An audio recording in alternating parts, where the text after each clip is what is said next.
আসসালামু আলাইকুম বন্ধুরা, আমরা এখনো কেপটাউনে ঘোরাঘুরিতে আছি।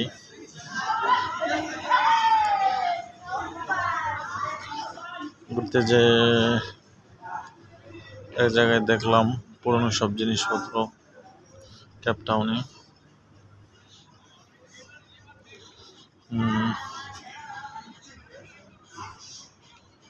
সুন্দর করে ফুটিয়ে তোলা হয়েছে, পাথরের মধ্যে আঁকা হয়েছে দৃশ্যগুলি।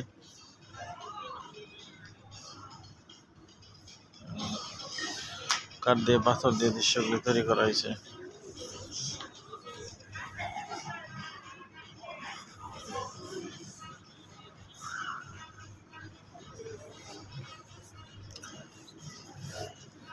সময় বলে আপনারা আসবেন।